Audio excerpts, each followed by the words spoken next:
রাসূল সাল্লাল্লাহু আলাইহি ওয়াসাল্লাম কোন ব্যক্তিকে উদ্দেশ্য করে বলেছেন যে তার উপর আল্লাহর গজব সর্বদা নিপতিত থাকে যতক্ষণ না সে বিরত হয়?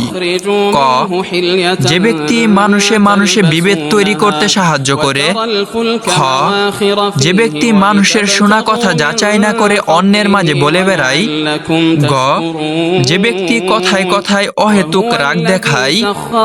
ঘ, যে ব্যক্তি কারো জুলুমমূলক মামলায় সহযোগিতা করে অথবা জুলুম করে।